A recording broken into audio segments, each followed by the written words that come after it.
الله أموات بل أحياء ولكن لا تشعرون الحمد لله رب العالمين والصلاة والسلام على أشرف الأنبياء والمرسلين وعلى آله وأصحابه أجمعين أعوذ بالله من الشيطان الرجيم بسم الله الرحمن الرحيم সম্মানিত দর্শক শ্রোতাবৃন্দ, ভাই এবং বোনেরা, আসসালামু আলাইকুম ওয়া রাহমাতুল্লাহি ওয়া বারাকাতুহু। আমরা আল্লাহ রাব্বুল আলামিনের অফুরন্ত অনুগ্রহের শুকর আদায় করি, যিনি প্রতিদিনকার মতো আজও আমাদেরকে ইসলামিক টিভি কর্তৃক আয়োজিত আজকের এই মহাজীবন অনুষ্ঠানে আমাদেরকে উপস্থিত হওয়ার সুযোগ করে দিলেন। এজন্য আমরা পড়ি আলহামদুলিল্লাহ। সম্মানিত ভাই এবং বোনেরা, বিগত পর্বগুলিতে আপনাদের সামনে আমরা আলোচনা পেশ করার চেষ্টা করেছি হযরত আলী রাদিয়াল্লাহু তাআলা আনহুর মুখ নিঃসৃত অমূল্য বাণী, এবং সেই বাণীগুলাই হচ্ছে আমাদের জীবন গঠনের পাথেয়। আমরা সেই সব আলোচনার মধ্যে আমরা এরকম উপদেশও পেয়েছি যে অর্থাৎ জ্ঞান হচ্ছে এমন জিনিস যা জ্ঞানীকে বিনয়ী করে, বিনম্র করে, তার ভিতরে ভদ্রতা, শিষ্টাচার, উদারতা সৃষ্টি করে। হযরত আলী রাদিয়াল্লাহু তাআলা আনহু নিজেই কেবলমাত্র বিনয়ী ছিলেন তাই নয়, তিনি চাইতেন যে এরকম বিনয়, বিনম্রতা, এরকম ভদ্রতা, এরকম ব্যবহার যেন তার অধীনস্থ সকল শাসকবৃন্দই যেন সেটা অনুসরণ করে। একবার তাকে দেখা গেল যে তিনি নিজের জুতা সেলাই করছেন। তখন তাকে সেই ব্যক্তি প্রশ্ন করলেন যে, আমিরুল মুমিনিন, আপনার এই জুতার দাম কত, যে জন্য এত কষ্ট করে আপনি মেরামত করছেন? তখন তিনি বললেন, আমার এই জুতার দাম যাই হোক না কেন, তোমাদের এই পৃথিবীর চাইতে আমার জুতা আমার কাছে প্রিয়। আমি নিজের চোখে দেখেছি রাসূল পাক সাল্লাল্লাহু আলাইহি ওয়াসাল্লাম নিজে নিজের জুতা সেলাই করতেন। সুতরাং এর মাধ্যমে আমরা হযরত আলী রাদিয়াল্লাহু তাআলা আনহুর চরিত্রের একটি বিনয়ের রূপ, নিরহংকার রূপ আমরা দেখতে পাই। তিনি চাইতেন তার অধীনস্থ সকল গভর্নররা যেন জনগণের সাথে ভালো ব্যবহার করেন। তিনি নিজে তো করতেনই, এবং তিনি ফরমান দিয়েছিলেন যে কখনো যেন কেউ জনগণের সামনে দুর্ব্যবহার না করে। একবার দেখা গেল বসরার গভর্নর জিয়াদ ইবনে আবিহ, তার বিরুদ্ধে অভিযোগ এলো। জিয়াদ ইবনে আবিহ গভর্নর হিসাবে অত্যন্ত যোগ্য ব্যক্তি ছিলেন, কিন্তু স্বভাবে ছিলেন কঠোর।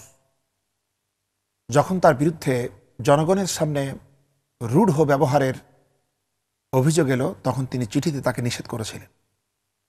পুনরায় যখন একই অভিযোগ এলো, তিনি তখন তাকে এত কঠোর সাবধানবাণী উচ্চারণ করে একটি চিঠি দিয়েছিলেন। সেখানে তিনি বলেছিলেন, জিয়াদ, আমি আল্লাহ পাকের কসম করে বলছি, তোমার বিরুদ্ধে যদি পুনরায় জনতার সাথে অসৌজন্যমূলক ব্যবহারের কোনো অভিযোগ আমি পাই, তাহলে আমি তোমাকে এমন শাস্তি দেব যা তুমি কল্পনাও করতে পারো না। তোমার মেরুদণ্ড আমি ভেঙে ফেলব।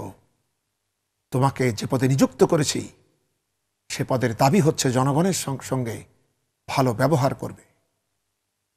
হযরত আলী রাদিয়াল্লাহু তাআলা আনহুর এই কঠোর চিঠিতে জিয়াদ বিন আবিহ সংশোধিত হয়ে গিয়েছিলেন।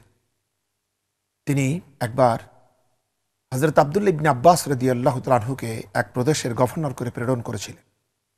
সেখানকার কৃষক, অমুসলিম কৃষকেরা খলিফার দরবারে অভিযোগ পেশ করেছিলেন যে আব্দুল্লাহ ইবনে আব্বাস আমাদের সাথে অসৌজন্যমূলক ব্যবহার করে। হযরত আলী রাদিয়াল্লাহু তাআলা আনহু লিখেছিলেন, ইবনে আব্বাস, অমুসলিম কৃষকদের সাথে কখনো দুর্ব্যবহার করো না, তাদের সাথে সৌজন্যমূলক ব্যবহার করো। শুনে রাখো, তুমি মনে করতে পারো তারা বহু দেবতার পূজারী, বহু দেবতার তারা উপাস্য, তারা তাদের পূজা করে, তারা শিরক করে, যেটাই করুক না কেন মনে রাখতে হবে তারা হচ্ছে মানুষ। তাদের অধিকার রয়েছে আমাদের থেকে ভালো ব্যবহার পাওয়ার। কারোর সাথে দুর্ব্যবহার করার কোনো সুযোগ আমাদের নাই। শুনে রাখো আব্দুল্লাহ ইবনে আব্বাস, তুমি যদি ইতিপূর্বেও তাদের সাথে ভালো ব্যবহার করে থাকো, তবে আমার চিঠি পাওয়া মাত্রই তাদের সাথে আরও মধুর ব্যবহার করবে। মনে রাখো, তুমি হচ্ছ আমার প্রতিনিধি, সুতরাং তোমার ব্যবহার আমার ব্যবহার হিসাবেই জনগণের সামনে গণ্য হবে। তিনি আরেকবার মানজার ইবনে জায়েদ নামক এক শাসনকর্তাকে চিঠি দিয়েছিলেন যে, মানজার ইবনে জায়েদ, আমি তোমার পিতার ন্যায়নীতি, তাকওয়া, তার ন্যায় বিচার, তার দূরদর্শিতা, তার ভদ্রতার কারণে আমি তোমাকে শাসনকর্তা পদে নিয়োগ করে প্রতারিত হয়েছি। আমি কল্পনাও করিনি এত ভালো একজন পিতার সন্তান হিসাবে তুমি এত নীচতার পরিচয় দেবে। তুমি তোমার পিতার উদারতা, ভদ্রতা, সৌজন্যতা থেকে বিন্দু পরিমাণও কোনো কিছু পাও নাই। তুমি তোমার লোভকে আজও বর্জন করতে পারো নাই। তুমি তোমার দুনিয়া প্রতিষ্ঠার জন্য পরকালকে বর্জন করেছ। তোমার প্রতি আমার আর কোনো বিশ্বাস নাই। তোমাকে কোনো আমানতের দায়িত্ব দিলে তুমি তা রাখতে পারবে বলে আমি আর মনে করি না। সুতরাং আমার এই চিঠি পাওয়া মাত্র তোমার দায়িত্ব সংশ্লিষ্ট ব্যক্তিকে বুঝিয়ে দিয়ে তুমি মদিনায় চলে এসো। হযরত আলী রাদিয়াল্লাহু তাআলা আনহুর এই ফরমান, তিনি এভাবে তার গভর্নরদেরকে, দায়িত্বশীলদেরকে ভদ্রতা শিখিয়েছিলেন। তিনি নিজেও যে অসাধারণ ভদ্র আচরণ করতেন তা সত্যি অতুলনীয়। একদিন কুফার প্রচণ্ড রৌদ্রক্লান্ত রাজপথ, আকাশে সূর্য অগ্নিবৃষ্টি করছে, ভর দুপুর, খলিফা হযরত আলী রাদিয়াল্লাহু তাআলা আনহু পথ চলছেন। হঠাৎ করে দেখতে পেলেন একটি ছোট্ট বালিকা বাজারের পার্শ্বে দাঁড়িয়ে কাঁদছে। তিনি বালিকাটির দিকে এগিয়ে গেলেন, গিয়ে তাকে সস্নেহে জিজ্ঞাসা করলেন, বালিকা, তোমার দুঃখ কি? তুমি কাঁদো কেন? মেয়েটি অবাক হয়ে তাকালো, কিছু বলল না। কারণ জীবনে সে কখনো এরকম স্নেহমাখা কণ্ঠস্বর শোনে নাই। সে কান্না ফুলে অবাক হয়ে তাকিয়ে রইল। খলিফা তাকে মমতামাখা স্বরে বললেন, তুমি আমাকে বলো তোমার কষ্ট কি? বালিকা বলল, তুমি পারবে আমার কষ্ট দূর করতে? খলিফা বললেন, বলো তুমি আমাকে, আমি তোমার কষ্ট দূর করে দেব। বালিকা তখন তার কষ্টের কথা বলল যে, আমি এক মনিবের অধীনস্থ দাসী। মনিব এই ভর দুপুরে আমাকে কিছু খেজুর ক্রয়ের জন্য এই বাজারে প্রেরণ করেছিলেন। আমি এরপরে কিছু খেজুর যখন কিনে নিয়ে যাই, মালিকের তা পছন্দ হয় না। এরপরে মালিক আমাকে প্রহার করে এবং এগুলো ফেরত দেওয়ার জন্য নির্দেশ করে। আমি তার নির্দেশ নিয়ে সেই দোকানির কাছে উপস্থিত হই এবং এই খেজুর যখন তাকে ফেরত নিয়ে টাকা ফেরত দিতে বলি, তখন সেই দোকানদারও আমাকে প্রহার করে। এইভাবে একদিকে মনিবের কাছে গালিগালাজ সহ প্রহার, দোকানির কাছ থেকেও এই রূঢ় আচরণ আমি সহ্য করতে পারছি না। এখন আমি কি করব? হযরত আলী রাদিয়াল্লাহু তাআলা আনহু অত্যন্ত স্নেহের সাথে বললেন, তুমি আমাকে দেখিয়ে দাও সেই দোকানদারকে। এরপরে তিনি বালিকাটিকে সাথে নিয়ে সেই দোকানের দিকে চললেন। সেখানে গিয়ে দোকানের সামনে গিয়ে অত্যন্ত বিনয়ের সাথে বললেন যে, তুমি তোমার এই মাল ফেরত নাও। কিন্তু দোকানি খলিফাকে চিনত না। দোকানি খলিফার সাথেও পূর্বের মতোই রূঢ় আচরণ করা শুরু করলো। এই অবস্থায় আশপাশের দোকান থেকে লোকেরা ছুটে এলো এবং তারা এসে খলিফাকে এই অবস্থায় দেখে তারা অবাক হলো এবং লোকটিকে তারা সতর্ক করলো, তুমি জানো ইনি কে? ইনি হচ্ছেন খলিফা। শোনা মাত্রই সেই দোকানি একেবারে খলিফার পায়ের কাছে পড়ে গেল এবং বিনয়ের সাথে ক্ষমা চাইতে লাগলো। হযরত আলী রাদিয়াল্লাহু তাআলা আনহু স্বভাবসুলভ গাম্ভীর্যতার সাথে বললেন যে, ন্যায় বিচার, ন্যায় নীতি, সৎ উপদেশের সামনে তোমরা এরকম অহংকার প্রদর্শন করো, অথচ ক্ষমতার সামনে এইভাবে তোমরা নিজের অত্যন্ত হীনতার পরিচয় দাও। এর দ্বারা প্রমাণ হয় তোমরা মানুষ হিসাবে মনুষ্যত্বের অযোগ্য, তোমরা অত্যন্ত নীচ প্রকৃতির। হযরতে আলী রাদিয়াল্লাহু তাআলা আনহু যখন এই কথা বলছেন, ওদিকে বালিকাকে ফিরে আসার দেরি দেখে মালিক ছুটে এসেছে। এসে এখানে ভিড় দেখে সে যখন দেখল এখানে দাঁড়িয়ে আছে খলিফা স্বয়ং, তখন সেই ব্যক্তিও হযরত আলী রাদিয়াল্লাহু তাআলা আনহুর কাছে ক্ষমা চাইতে লাগলো। হযরত আলী রাদিয়াল্লাহু তাআলা আনহু তাকে বললেন যে, তোমরা কি রকমের মুসলমান যে তোমরা আশা করো তোমাদের অপরাধগুলি তোমাদের মনিব আল্লাহ রাব্বুল আলামিন ক্ষমা করে দিবেন, অথচ সামান্য একটি বালিকাকে তোমরা ক্ষমা করতে পারো না।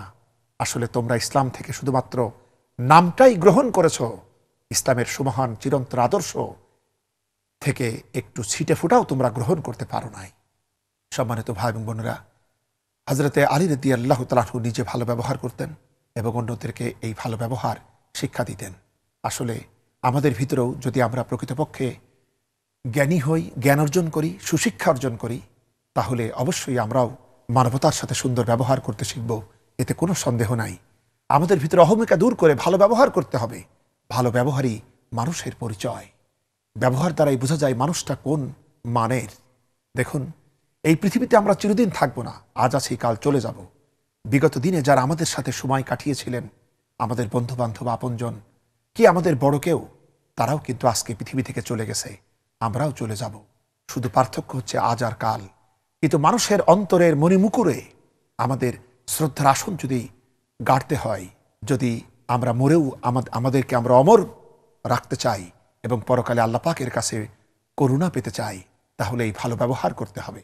রূঢ় ব্যবহার করে লাভ কি?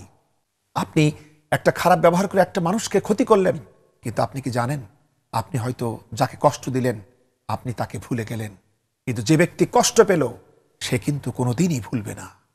এজন্য আমাদের ব্যবহার এত সুন্দর করতে হবে। যেমন আমরা দেখেছি শহর এলাকায় কিছু কবরস্থান আছে, এই কবরস্থানে কিছু ব্যক্তিবর্গ থাকে, তারা এখানে চাকরি করে, এই কাজে কবর খুঁড়ে তারা জীবিকা নির্বাহ করে। তারা প্রতিদিন যত কবর খুঁড়তে পারবে তত তাদের লাভ। সুতরাং তাদের সাথে অন্যদের পার্থক্য কি জানেন? পার্থক্য হচ্ছে এই, ওরা কবরস্থানের দরজায় বসে তাকায় থাকে যে কোনো লাশ আসলেই তাদের আনন্দ, যখন অন্যরা কাঁদে কষ্ট পায় তারা কিন্তু আনন্দ পায়। কিন্তু ব্যবহার এত সুন্দর হতে পারে যে আসুন আমরা আমাদের নিজেদের ব্যবহারকে এত সুন্দর করি যেন আমাদের মরণ হলে কবরস্থানে যারা কবর খুঁড়ে জীবিকা নির্বাহ করে, সংসার নির্বাহ করে, ওরাও যেন আমাদের মরণে কষ্ট পায়, যাহা এই লোকটা কেন আজ মরল। তবেই না আমাদের ব্যবহারের সার্থকতা। সম্মানিত ভাই এবং বোনেরা, সুতরাং ওহির জ্ঞান, প্রকৃত জ্ঞান মানুষের ভিতরে বিনম্রতার সৃষ্টি করে। হযরত আলী রাদিয়াল্লাহু তাআলা আনহু তা ঠিকভাবেই অর্জন করেছিলেন, আমাদেরকেও তা অর্জন করতে হবে। সম্মানিত ভাই এবং বোনেরা, বিগত পর্বে আমরা ওয়াদা করেছিলাম, এ পর্বে আমরা আপনাদের সামনে হযরত আলী রাদিয়াল্লাহু তাআলা আনহুর উপস্থিত বুদ্ধি, আইকিউ, এটা নিয়েও আমরা আলোচনা করতে চাই। একদিকে তিনি তো ছিলেন অসাধারণ জ্ঞানী, কোনো সন্দেহ নাই, পাশাপাশি তার উপস্থিত বুদ্ধির প্রখরতাও ছিল অসাধারণ। তাৎক্ষণিক যে কোনো জটিল বিষয়ের সমাধান তিনি সুন্দরভাবে দিতে পারতেন। লোকেরা, কিছু লোক তো এমন আছেই যে তারা চায় ঠকাতে, এরকম লোকদেরকেও তিনি সুন্দর জবাব দিতে পারতেন। আসলে এই সুন্দরতার মহান শিক্ষা তিনি পেয়েছিলেন রাসূল পাক সাল্লাল্লাহু আলাইহি সাল্লামের স্নেহের শীতল ছায়ায়। সেখান থেকেই তিনি শিক্ষা লাভ করেছিলেন, সেখানে তিনি সাহস সঞ্চয় করেছিলেন, কথা কিভাবে বলতে হয় তা তিনি শিখেছিলেন। একবার হুজুরে পাক সাল্লাল্লাহু আলাইহি সাল্লামকে সাথে নিয়ে হুজুরে পাক সাল্লাল্লাহু আলাইহি সাল্লাম নিজে এবং আরও কয়েকজন সাহাবী মিলে এক জায়গায় বসে খেজুর খাচ্ছিলেন। হযরত আলী রাদিয়াল্লাহু তাআলা আনহু তিনিও ছিলেন হুজুরের কাছে বসে। হুজুর সাল্লাল্লাহু আলাইহি ওয়াসাল্লাম তিনি খেজুর মুখে দিচ্ছিলেন, আর খেজুরের বিচি অথবা খেজুরের আটিটা নিয়ে তিনি নিজের ভক্ষণকৃত খেজুরের বিচিটা নিয়ে হযরত আলীর সামনে রাখছিলেন। এভাবে যখন এক পর্যায়ে দেখা গেল খেজুর খাওয়া শেষ হয়ে গেল এবং হযরত আলী রাদিয়াল্লাহু তাআলা আনহুর সামনে খেজুরের আটির স্তূপ জমে গেল, হুজুরে পাক সাল্লাল্লাহু আলাইহি সাল্লাম স্বভাব সুলভ হাস্য রসিকতা নিয়ে তিনি বললেন যে আসলে যার সামনে আটির পরিমাণ বেশি সেই তো বেশি খেয়েছে, তাই না? হযরত আলী রাদিয়াল্লাহু তাআলা আনহু হুজুরের এই রসিকতা উপভোগ করলেন। এরপরে বললেন, হুজুর আসলে তা নয়, আসল বিষয় হলো যে ব্যক্তি আটি শুদ্ধ খেয়েছে সেই তো বেশি খেয়েছে। সম্মানিত ভাই এবং বোনেরা, এভাবে হযরত আলী রাদিয়াল্লাহু তাআলা আনহু রসিকতার মাধ্যমেও তিনি তার উপস্থিত বুদ্ধির পরিচয় দিয়েছেন। আমরা একবার দেখতে পাই যে এক ব্যক্তি একবার হযরত আলী রাদিয়াল্লাহু তাআলা আনহুর মেধা পরীক্ষা করার জন্য এসে বলছে যে আপনি কি বলতে পারেন পূর্ব থেকে পশ্চিমের দূরত্ব কত?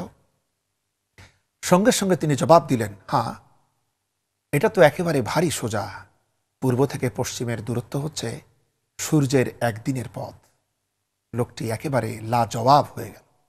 এরপর আমরা আরো দেখতে পাই একবার হযরত আলী রাদিয়াল্লাহু তাআলা আনহুর সামনে এসে এক বিরোধী ব্যক্তি, যিনি হযরত আলী রাদিয়াল্লাহু তাআলা আনহুর খেলাফতকে পছন্দ করতেন না, এরকম এক ব্যক্তি এসে বলছে যে আমিরুল মুমিনিন, হযরত আবু বকর রাদিয়াল্লাহু তাআলা আনহু, হযরত উমর রাদিয়াল্লাহু তাআলা আনহু, তাদের জামানা কত সুন্দর ছিল, আমরা সুখে ছিলাম, শান্তিতে ছিলাম, আমাদের জীবনে সমৃদ্ধি এসেছিল, কত ভালো ছিল।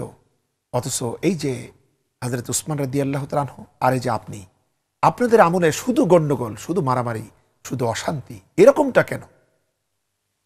সেই ব্যক্তি চিন্তা করেছিল একথা বলে হযরত আলীকে বিমূঢ় করে তুলবেন, অপদস্থ করবেন।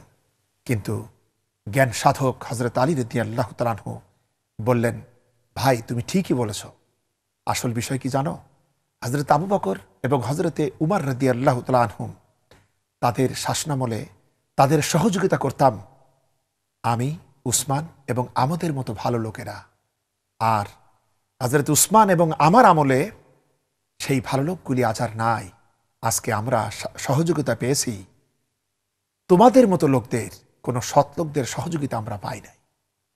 লোকটি একেবারে হতবাক হয়ে গেল, সে আর কোনো কথা বলতে না পেরে মাথা নিচু করে প্রস্থান করল। সম্মানিত ভাই এবং বোনেরা, হযরত আলী রাদিয়াল্লাহু তাআলা আনহু একবার এক নাস্তিকের সাথে তার তর্ক হচ্ছিল। নাস্তিক কোনো মতেই আল্লাহ রাব্বুল আলামিনের অস্তিত্বকে স্বীকার করবে না, এই ছিল তার সিদ্ধান্ত। হযরত আলী রাদিয়াল্লাহু তাআলা আনহু অবশেষে তাকে বললেন, নাস্তিক, দেখো তুমি তোমার নাস্তিকতা নিয়ে অহংকার করছো, তুমি নিজেকে গৌরব করছো, তুমি ভাবছো যে তুমি সেরা, আর আমি আস্তিকতার ভিতরে নিমজ্জিত, এই জন্য আমাকে তুমি হেয় করছো। কিন্তু তুমি বলো, আমি আল্লাহ পাককে বিশ্বাস করে তার বিধিবিধান, তার নামাজ রোজা এগুলা পালন করে এমন কি ক্ষতি করলাম নিজের?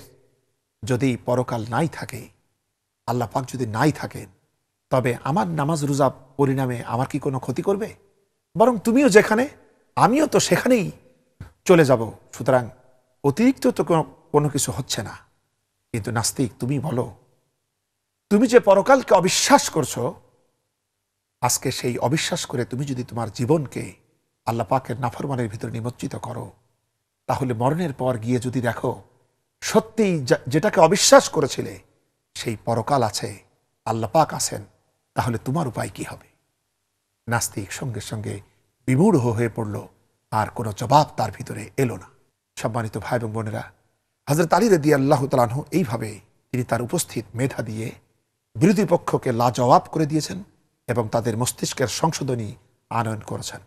একবার এক ইহুদি হযরত আলী রাদিয়াল্লাহু তাআলা আনহুকে কটাক্ষ করে, ইসলামকে কটাক্ষ করে তার সামনে এসে বলতে লাগলো যে তোমাদের ইসলাম নাকি খুব বড়, ইসলাম নাকি খুব ভালো আদর্শ, কিন্তু কই তোমাদের ইসলামের ভিতরে তো আমি এমন কিছু দেখছি না, এর ভিতরে কি এমন শিক্ষা আছে? হযরত আলী রাদিয়াল্লাহু তাআলা আনহু বললেন, তুমি এরকম বলছো কেন? তখন সেই ইহুদি ব্যক্তি বলছে, বলবো না, তোমাদের নবী মুহাম্মদ সাল্লাল্লাহু আলাইহি ওয়াসাল্লাম দুনিয়া থেকে বিদায় হলেন, এখনো তার দাফন হয় নাই। এরকম পরিস্থিতিতে তোমরা ক্ষমতার লোভে তোমরা খেলাফত নিয়ে ঝগড়া শুরু করে দিলে, তোমরা গন্ডগোল শুরু করে দিলে, তাহলে এই কি তোমাদের আদর্শ? হযরত আলী রাদিয়াল্লাহু তাআলা আনহু বললেন, তুমি ঠিকই বলেছ। শুনে রাখো ইহুদি, যে আমরা খেলাফত নিয়ে যে ঝগড়া করেছিলাম, এটা হুজুরের জীবদ্দশায় করি নাই। রাসূল পাক সাল্লাল্লাহু আলাইহি ওয়াসাল্লামের আকস্মিক ইন্তেকালে আমরা বিমূঢ় হয়ে পড়েছিলাম। সেই আকস্মিক বেদনার ধকল সইতে না পেরে আমরা আমাদের অতি প্রয়োজনীয় খেলাফত নিয়ে আমরা কিছু কথাবার্তা বলেছিলাম। আমরা কিন্তু আমাদের ধর্মীয় দর্শন, ধর্মীয় আকীদা বিশ্বাস এবং কোনো মৌলিক বিষয় নিয়ে আমরা কিন্তু মতপার্থক্য করি নাই, আমাদের আদর্শ নিয়েও আমরা মতপার্থক্য করি নাই। অতি প্রয়োজন যে বিষয়টা খেলাফত, সেইটা প্রতিষ্ঠিত করার জন্য আমাদের ভিতরে কিছু মতপার্থক্য হয়েছিল। কিন্তু তোমরা তো সেই ইহুদি, যে তোমরা তোমাদের নবীর জীবদ্দশাই তোমাদের পায়ে তখনও দরিয়ার কাদা শুকাই নাই, এরকম পরিস্থিতিতে তোমরা তোমাদের নবীদের কাছে আবদার তুলতে লাগলে যে আমরা মুশরিকদের মতো গোবৎসের পূজা করতে চাই। ইহুদি একেবারে লাজবাব হয়ে গেল। সম্মানিত ভাই এবং বোনেরা, হযরত আলী রাদিয়াল্লাহু তাআলা আনহু এইভাবে বিচক্ষণতা ছিল তার অপরিসীম, তার জ্ঞান ছিল অপরিসীম, এবং তার ব্যবহার ছিল অতি সুন্দর। তিনি এগুলো দিয়ে মানুষকে ইসলামের দিকে আহ্বান করতেন, ইসলামের দিকে আকৃষ্ট করতেন। এবং তিনি তার এই যোগ্যতা দিয়ে মানুষকে এতখানি মোহাচ্ছন্ন করে ফেলতেন, যা ছিল অত্যন্ত স্বাভাবিক। আসলে জ্ঞানী হচ্ছে সেই শক্তি যা দিয়ে মানুষের অন্তরকে জিতে নেওয়া যায়, অন্তরকে দখল করা যায়। যেমন দেখুন, হযরত আলী রাদিয়াল্লাহু তাআলা আনহু তিনি একবার দেখতে পেলেন একটি পাহাড়ের গুহার ভিতরে এক কুষ্ঠ রোগগ্রস্ত ব্যক্তি অবস্থান করছে। লোকটির দুটি হাত কুষ্ঠ রোগে একেবারে দেহ থেকে বিচ্ছিন্ন হয়ে গিয়েছিল। লোকটিকে ঘৃণা করে তার আত্মীয় স্বজন কেউই তার খোঁজ নিত না। হযরত আলী রাদিয়াল্লাহু তাআলা আনহু নিজেই এখানে আসতেন এবং এই রোগগ্রস্ত ব্যক্তিকে কখনো কখনো তিনি তাকে পিঠে নিয়ে আলো বাতাসের সামনে আনার জন্য তিনি গুহা থেকে বের করে আনতেন, তাকে গোসল করাতেন, তার খাবার দিতেন, তাকে পোশাক পরিয়ে দিতেন, এভাবে তার সেবা করতেন। এবং আমরা আরও জানতে পারি যে হযরত আলী রাদিয়াল্লাহু তাআলা আনহুর শাহাদাতের খবর যখন এই ব্যক্তি জানতে পারল কিছু লোকের মাধ্যমে, তখন এই কুষ্ঠরোগগ্রস্ত ব্যক্তি হযরত আলী রাদিয়াল্লাহু তাআলা আনহুর বুদ্ধিমত্তায়, তার জ্ঞানবত্তায়, তার আচরণে এতখানি মোহমুগ্ধ ছিল। যখন সে জানতে পারল খলিফা আর পৃথিবীতে নাই, তখন সেই লোকটি অসহ্য হয়ে এমন এক আর্তচিৎকার দিল, সেই চিৎকারেই তার অন্তরাত্মা তার দেহ পিঞ্জর থেকে বের হয়ে গেল, লোকটি মারা গেল। সম্মানিত ভাই এবং বোনেরা, একবার হযরত আলী রাদিয়াল্লাহু তাআলা আনহু দেখতে পেলেন এক বৃদ্ধা রমণী, সে তার প্রয়োজনীয় কাঠের টুকরা, তার লাকড়ি এটা বহন করে নিয়ে যাচ্ছে বাড়িতে, কিন্তু বড়ই কষ্ট হচ্ছে তার। তিনি এই দৃশ্য দেখে বললেন, বুড়িমা, তুমি এই বোঝাটি আমাকে দাও, আমি বহন করে নিয়ে যাই। বুড়ির বোঝাটি তিনি বহন করে যখন তার বাড়িতে গেলেন, দেখলেন সেখানে আর এমন কেউ নেই যে বুড়ির সেবা করতে পারে। তখন তিনি এই বৃদ্ধার পানি তুলে দিলেন, তার রান্না করিয়ে দিলেন, তার প্রয়োজনীয় কাজ করে যখন দিচ্ছিলেন, প্রতিবেশী লোকেরা ছুটে এসে দেখল, হাই হাই, এ কাজ করছে স্বয়ং খলিফা। তখন খলিফা আলী রাদিয়াল্লাহু তাআলা আনহু যখন বুড়িকে এই কথা শোনালেন, বুড়ি তখন অঝোর ধারায় তার চোখ থেকে পানি আসলো এবং তিনি খলিফার জন্য দোয়া করতে থাকলেন। সম্মানিত ভাই এবং বোনেরা, এই ছিল হযরত আলী রাদিয়াল্লাহু তাআলা আনহুর ব্যবহার, এই ছিল তার মেধা, এই ছিল তার জ্ঞান, যা দিয়ে তিনি মানবতাকে আপন করে নিয়েছিলেন। সুতরাং আমরা রাসূল পাক সাল্লাল্লাহু আলাইহি ওয়াসাল্লামের উম্মত হিসেবে হযরত আলী রাদিয়াল্লাহু তাআলা আনহু মুসলিম বিশ্বের তিনি খোলাফায়ে রাশিদিন হিসেবে তিনি আমাদের একান্ত আপনজন। রাসূল পাক সাল্লাল্লাহু আলাইহি ওয়াসাল্লামের মহত্তম আদর্শের সঠিক প্রতিফলন হয়েছিল খোলাফায়ে রাশিদিনের মধ্যে পরিপূর্ণরূপে। হযরত আলী রাদিয়াল্লাহু তাআলা আনহু ছিলেন সেই খোলাফায়ে রাশিদিনের মধ্যে অন্যতম একজন। হযরত আলী রাদিয়াল্লাহু তাআলা আনহু দাসদাসীদের প্রতি তার ব্যবহার কেমন ছিল, সেই ছোটবেলা থেকেই তিনি দেখেছিলেন হুজুরে পাক সাল্লাল্লাহু আলাইহি ওয়াসাল্লামের বাড়িতে হুজুরের খাদিম হিসেবে যিনি ছিলেন হযরত যায়েদ বিন হারেসাকে তিনি দেখেছিলেন সেই বাল্যকাল থেকেই। তিনি নিজের স্বচক্ষে তিনি দেখেছেন যে রাসূল পাক সাল্লাল্লাহু আলাইহি ওয়াসাল্লাম তার খাদিম, তার চাকর যায়েদের সাথে কি ধরনের ব্যবহার তিনি করেছেন। এই সমস্ত শিক্ষাগুলি তার জীবনের উপরে সবথেকে বেশি দাগ কেটেছিল এবং পরবর্তী জীবনে হযরত আলী রাদিয়াল্লাহু তাআলা আনহুর জীবনেও আমরা হুজুরে পাক সাল্লাল্লাহু আলাইহি ওয়াসাল্লামের আদর্শের প্রতিফলন আমরা দেখতে পেয়েছি। হযরত যায়েদ রাদিয়াল্লাহু তাআলা আনহু সেই ছোটবেলা থেকেই এক যুদ্ধে হারিয়ে গিয়ে তিনি গোলাম হয়ে এসেছিলেন নবী পরিবারে। হযরত খাদিজা রাদিয়াল্লাহু তাআলা আনহা এই যায়েদকে হুজুরের খিদমতের জন্য তাকে সোপর্দ করেছিলেন। হুজুর যায়েদকে এতখানি স্নেহ করতেন, ভালোবাসতেন যে মক্কাবাসীরা যায়েদের পিতার নাম ভুলে গেল, তারা সকলেই বলতে থাকলো যায়েদ বিন মুহাম্মদ সাল্লাল্লাহু আলাইহি ওয়াসাল্লাম। সম্মানিত ভাই বোনেরা, এবং আমরা এও জানতে পারি যেটা আমরা জেনেছি ইতিহাসে, আর হযরত আলী রাদিয়াল্লাহু তাআলা আনহু তিনি চোখে দেখেছেন। যায়েদের পিতা যখন খবর পেলেন, তখন সেই পিতা এবং তার চাচা যায়েদকে হুজুরের কাছ থেকে নেওয়ার জন্য মক্কায় এলেন। হুজুর তখনও নবুয়ত প্রাপ্ত হন নাই। এরকম অবস্থায় তারা যখন এসে পরিচয় দিল, আমরা হচ্ছি যায়েদের পিতা এবং এ হচ্ছে তার চাচা, আমরা তাকে নিতে এসেছি। হুজুর সাল্লাল্লাহু আলাইহি ওয়াসাল্লাম তখন বলেছিলেন যে যায়েদ যদি তোমাদের সাথে যেতে চায় তাহলে আমার কোনো আপত্তি নাই, কিন্তু যদি সে না যেতে চায় তাহলে আমি এমন ব্যক্তি নই যে তাকে জোরপূর্বক তোমাদের সাথে পাঠিয়ে দেব। তারা তখন দুজনই বললেন, আপনি ইনসাফের কথা বলেছেন। যায়েদকে আনা হলো।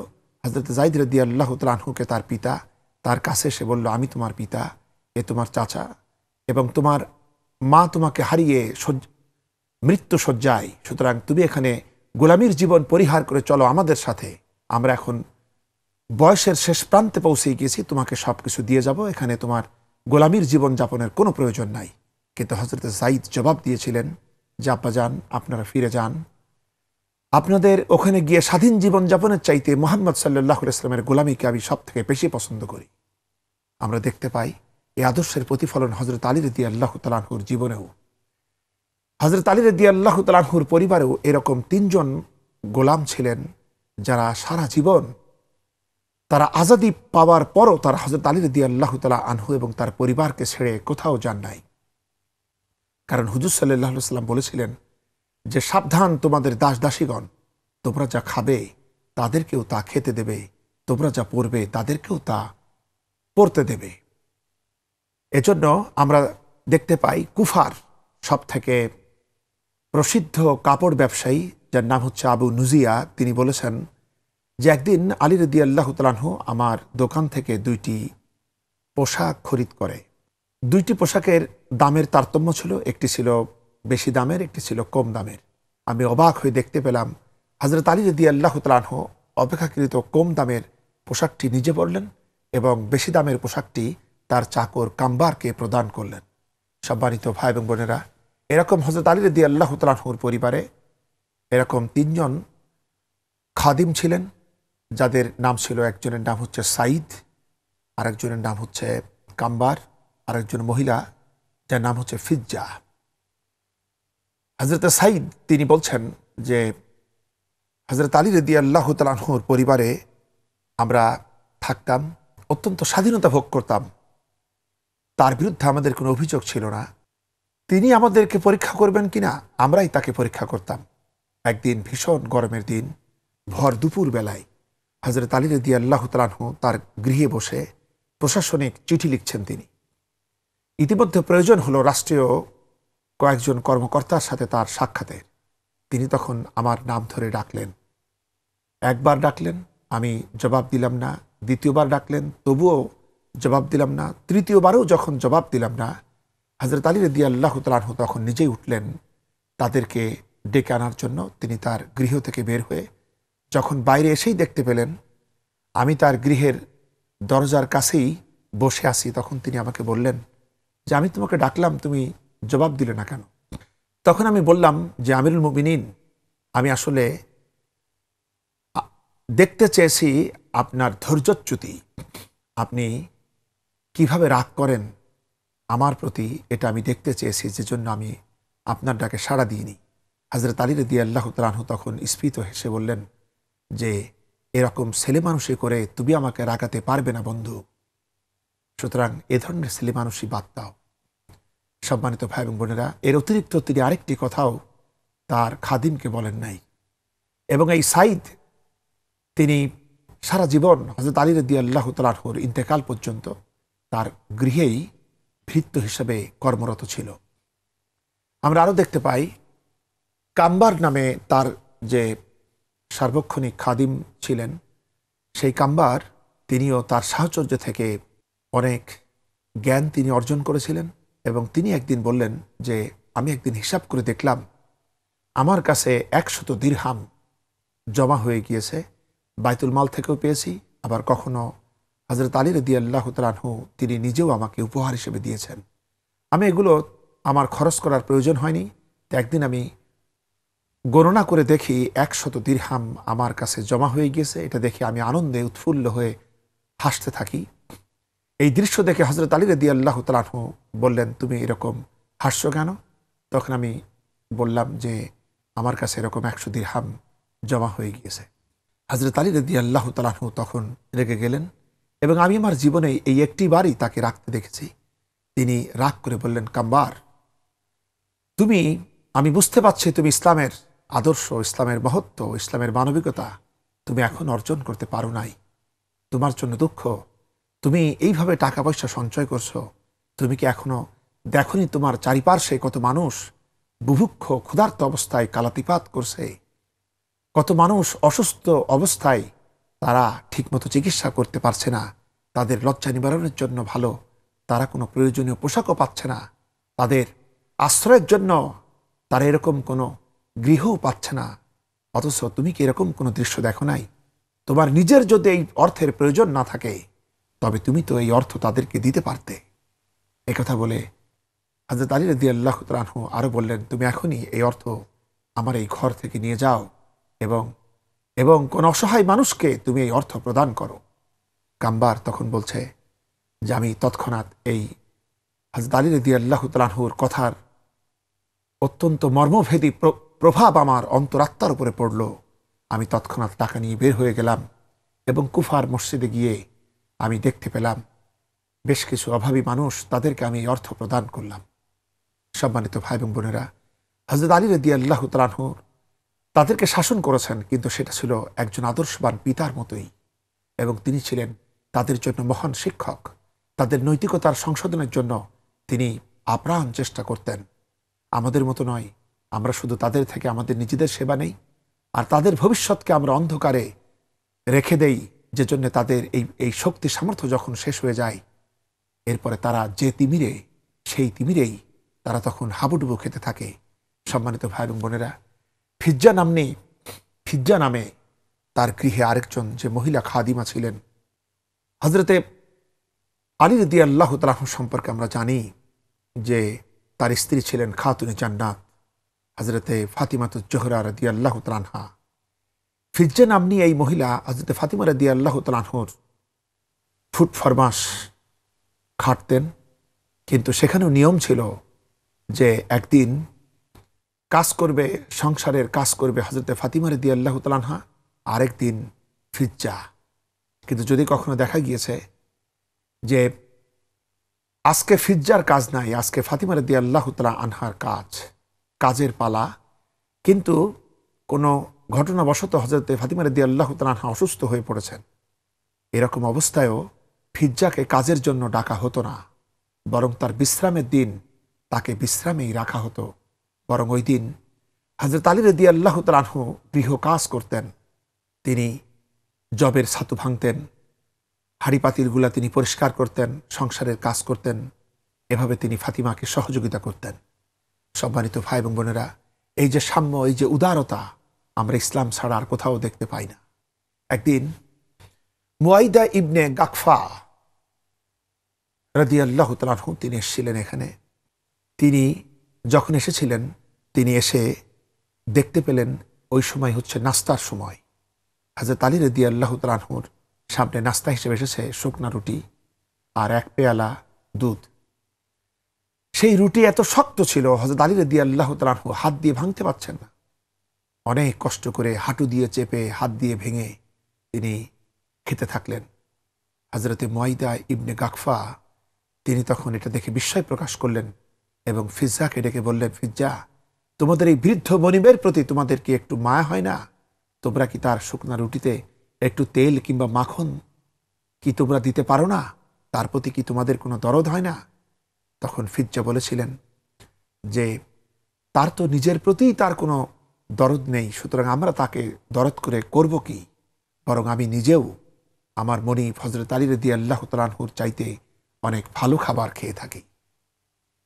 সম্মানিত ভাই এবং বোনেরা, এরপরে মুয়াইদা ইবনে গাকফা তিনি বলেছিলেন হযরত আলী রাদিয়াল্লাহু তাআলা আনহুকে, যে আমিরুল মুমিনিন, আপনার বয়স, আপনার দায়িত্ব, আপনার পরিশ্রম সম্পর্কে একটু ভাবুন, নিজের প্রতি জুলম করবেন না, একটু ভালো আহার করুন।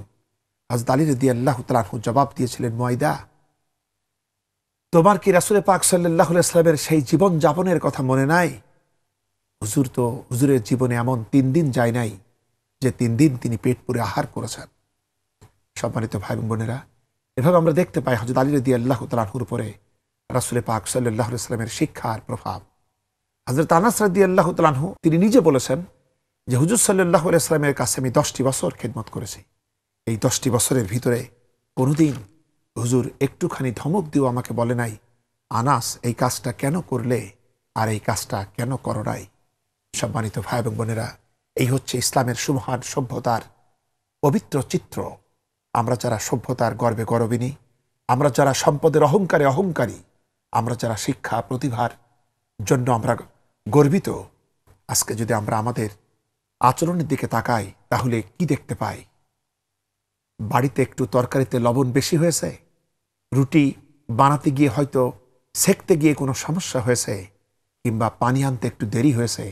এই কারণে আমরা আমাদের বাড়ির খাদিম চাকরদেরকে আমরা খুন্তির গরম সেকা দেই, গরম পানি তাদের শরীরে ঢেলে দেই, তাদেরকে বাথরুমে আবদ্ধ করে তাদেরকে নির্মম নির্যাতনে আমরা শেষ করে দেই।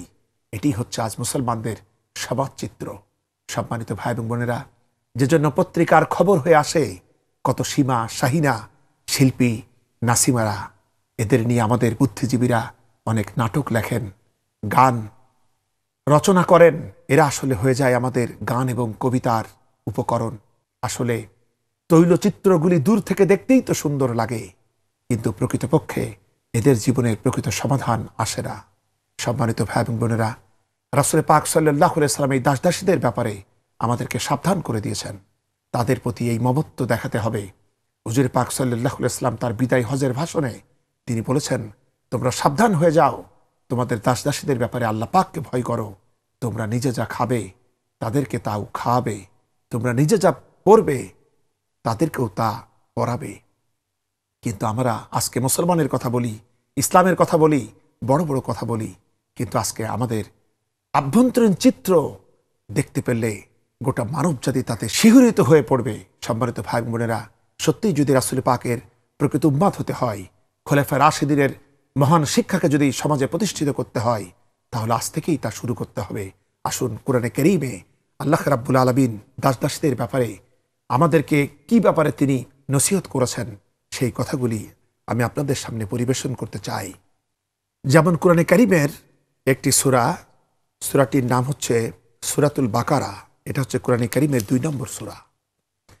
এর মধ্যে আল্লাহ পাক 21 নম্বর আয়াতের মধ্যে বলছেন, মুশরিক নারীদেরকে ঈমান না আনা পর্যন্ত তোমরা বিবাহ করো না। মুশরিক নারী তোমাদেরকে মুগ্ধ করলেও নিশ্চয়ই মুমিন কৃতদাসী তাহা অপেক্ষা উত্তম। ঈমান না আনা পর্যন্ত মুশরিক পুরুষদের সহিত তোমরা তোমাদের কন্যাদেরকে বিবাহ দিও না। মুশরিক পুরুষ তোমাদেরকে মুগ্ধ করলেও মুমিন কৃতদাস তা অপেক্ষা উত্তম। এভাবে আল্লাহ রাব্বুল আলামিন দাসদের মর্যাদার কথা তিনি এখানে উল্লেখ করেছেন। এরপরে দেখুন কোরআনে কারীমের 177 নম্বর আয়াত, সূরাতুল বাকারার 177 নম্বর আয়াত আল্লাহ পাক বলছেন, লাইসাল বিররা আন তুওয়াল্লু উজুহাকুম কিবালাল মাশরিকি ওয়াল মাগরিব। পূর্বে এবং পশ্চিমে তুমি কতবার মাথা ঝুঁকালে, কতবার সিজদা দিলে, এটাই কেবলমাত্র নেককার এবং পুণ্যবান হওয়ার জন্য যথেষ্ট নয়, বরং নেককার হবে তারা, তাকওয়ার অধিকারী হবে তারা, পুণ্যবান হবে তারা যারা যারা আল্লাহ, পরকাল, ফেরেশতা, সমস্ত কিতাব এবং নবীগণে ঈমান এনেছে, এবং যারা আল্লাহ প্রেমে উদ্বুদ্ধ হয়ে তাদের আত্মীয় স্বজন, পিতৃহীন, অভাবগ্রস্ত, মুসাফির এবং সাহায্য প্রার্থী আর দাসদের মুক্তির জন্য যারা অর্থ সম্পদ ব্যয় করেছে, নামাজ কায়েম করেছে, জাকাত দিয়েছে, আর ওয়াদা করলে তা পালন করেছে, আর বিপদ আপদে ধৈর্য ধারণ করেছে, উলাইকাল্লাযীনা সাদাকু, এরাই কেবলমাত্র ঈমানের দাবিতে সত্যবাদী, উলাইকা হুমুল মুত্তাকুন, আর এরাই কেবলমাত্র মুত্তাকি। সম্মানিত ভাই এবং বোনেরা, সুতরাং বুঝতে পারলাম দাসদের সাহায্যের ভিতরে আমাদের তাকওয়া এবং পরহেজগারের চাবিকাঠি নিহিত রয়েছে। এরপরে সূরাতুন নিসা, এই সূরাটির হচ্ছে কোরআনে কারীমের 4র্থ সূরা। এর মাঝে 36 নম্বর আয়াতের আল্লাহ পাক বলছেন, তোমরা আল্লাহ পাকের ইবাদত করো এবং কোনো কিছুকে তার সাথে শরীক করো না, এবং পিতামাতা, আত্মীয় স্বজন, ইয়াতীম, অভাবগ্রস্ত, নিকট প্রতিবেশী, দূর প্রতিবেশী, সঙ্গী সাথী, মুসাফির এবং তোমাদের অধিকারভুক্ত দাসদাসীদের প্রতি ভালো ব্যবহার করো। নিশ্চয়ই আল্লাহ পাক পছন্দ করেন না দাম্ভিক এবং অহংকারীদেরকে। সম্মানিত ভাই বোনেরা, এরপর আমরা দেখতে পাই সূরা নাহল। এই সূরাটি হচ্ছে কোরআনে কারীমের 16 নম্বর সূরা। এই সূরাটির মাঝে 71 নম্বর আয়াতের ভিতরে আল্লাহ রাব্বুল আলামিন বলছেন, আল্লাহ পাক জীবন উপকরণের জন্য তোমাদের কারো প্রতি কারো উপর শ্রেষ্ঠত্ব দান করেছেন। জীবনযাপন, জীবন উপকরণের দিক থেকে তোমাদের কারো উপর শ্রেষ্ঠত্ব দান করেছেন।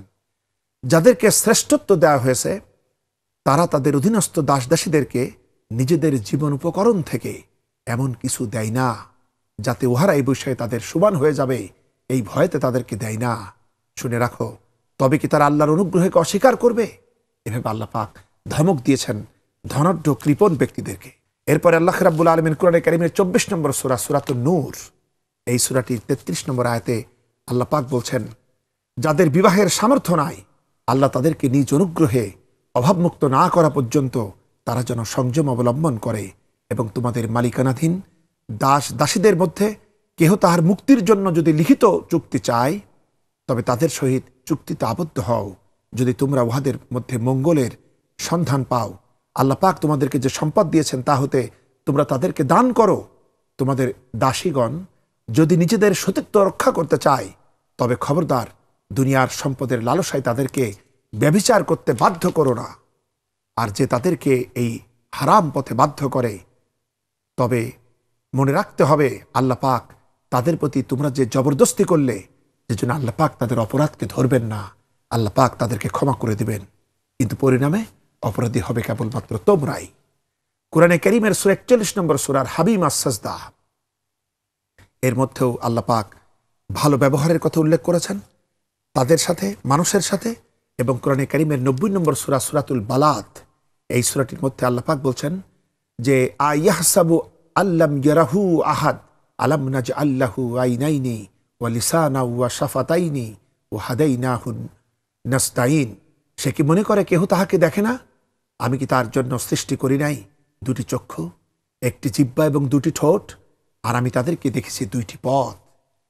এরপর আল্লাহ পাক বলছেন ফালাক তাহামাল আকাবাহ, সে তো বন্ধুর গিরিপথে প্রবেশ করে নাই। তুমি কি জানো বন্ধুর গিরিপথ কি? সেটা হচ্ছে দাসমুক্তি, গোলামদের স্বাধীনতা প্রদান।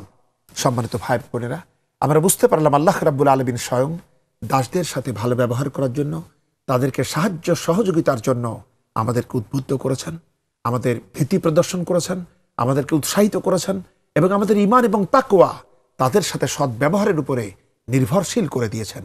সম্মানিত ভাই এবং বোনেরা, রাসূল পাক সাল্লাল্লাহু আলাইহি ওয়াসাল্লাম হচ্ছেন আমাদের রহমতের নবী। তিনি হচ্ছেন আমাদের জন্য মহান আদর্শ।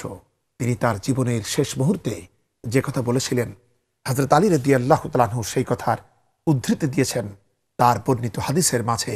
তিনি বলেছেন, হুজুরে পাক সাল্লাল্লাহু আলাইহি ওয়াসাল্লাম তার জীবনের শেষ কথা বলেছিলেন, আসসালাত আসসালাত ওয়া মা মালাকাতু আইমানুকুম, নামাজ নামাজ, আর তোমাদের অধীনস্থ ব্যক্তিবর্গ তাদের ব্যাপারে তোমরা আল্লাহ পাককে ভয় করো। সম্মানিত ভাই বোনেরা, আমাদের বুঝতে হবে, আমাদের খাদিমেরা, আমাদের চাকর চাকরিনেরা যদি আমাদের মতোই বুঝতে পারত তাহলে তো তারা আমাদের চাকর হতো না। সুতরাং তাদের বুঝ শক্তি কম বলেই তো তারা আমাদের গৃহে এসছে খাবারের জন্য, অর্থের জন্য। সুতরাং আমরা যেন তাদের সাথে আমাদের সন্তানের মতোই ব্যবহার করি। আসলে দাসদাসীদের প্রতি ইসলামের উপদেশ, ইসলামের নিষেধ, ইসলামের আদেশ সত্যি অসাধারণ। একদিকে হযরত আলী রাদিয়াল্লাহু তাআলা আনহু তার জীবনে সকলের সাথেই ভালো ব্যবহার করেছেন, এবং এমনকি যেখানে দুর্ব্যবহারের সুযোগ রয়েছে বলে আমরা মনে করি সেই দাসদাসীদের সাথেও তার ব্যবহার ছিল বন্ধুত্বপূর্ণ। কারণ আমরা বলেছিলাম যে তিনি তার জীবনের সকল মহত্তম গুণাবলীর প্রশিক্ষণ নিয়েছিলেন হুজুর সাল্লাল্লাহু আলাইহি ওয়াসাল্লাম থেকে। আল্লাহ রাব্বুল আলামিন কোরআনে কারীমের সূরাতুল ইমরানের মধ্যে 159 নম্বর আয়াতের মধ্যে আল্লাহ পাক তার নবী মুহাম্মদুর রাসূলুল্লাহ সাল্লাল্লাহু আলাইহি ওয়াসাল্লামকে বলেছেন, ফাবিমা রাহমাতিম মিনাল্লাহি লিনতা লাহুম ওয়ালাউ কুনতা ফাসসান গালিজাল কলব লাং ফাদ্দু বিন হাওলিক। ও নবী, আপনার প্রতি আমার করুণা হচ্ছে এই যে আমি আপনার দিলটাকে নরম করেছি আর আপনার ভাষাটাকে সুমধুর করেছি, যাতে যারা দূর থেকে আসে তারা সব এসে আপনার কাছে এসে মিশে বসে। যদি আপনার ভাষাটা কঠিন হতো, দিলটা যদি রূঢ় হতো, তাহলে দেখতে পেতেন লোকগুলি সব আপনার থেকে দূরে সরে যাচ্ছে। আমরা এভাবে বুঝতে পারি ইসলামের যে বিল্ডিং রাসূল পাক সাল্লাল্লাহু আলাইহি ওয়াসাল্লাম তৈরি করেছেন তার ইটগুলি হচ্ছে সাহাবে একরাম রাদিয়াল্লাহু তাআলা আনহুম। তিনি তার মহাব্বত এবং ভালোবাসার সিমেন্ট দিয়ে এই বিশাল অট্টালিকা তিনি নির্মাণ করেছেন। সিমেন্টগুলি প্রথম অবস্থায় নরমই থাকে। হুজুরের মহাব্বতের এই নরমিয়াত দিয়ে তিনি যখন বিল্ডিং তৈরি করলেন, এরপরে এই মহাব্বতের সিমেন্ট চারিপাশে সাহাবে একরাম নামক ইটগুলিকে জমায়ে ফেলল। এবার এত মজবুত হলো ইসলামের দুশ্মনরা যদি ইসলামের এই বিল্ডিংয়ে তখন কুড়াল মেরেছে, তাহলে বিল্ডিং ভাঙে নাই, বরং আগুনের ফুলকি সেখান থেকে নির্গত হয়েছে। হুজুর এ কাজে সফলতা অর্জন করেছেন মুহাব্বত এবং ভালোবাসায়। আল্লাহ পাক আরও বলেছেন কোরআনে কারীমের সূরা হামিম আস-সাজদার মধ্যে এই ভালো ব্যবহারের জন্য তিনি বলেছেন যে ওয়ালা তাস্তাউল হাসানাতু ওয়ালা সাইয়্যিয়া, ভালো এবং মন্দ কখনো সমান হতে পারে না।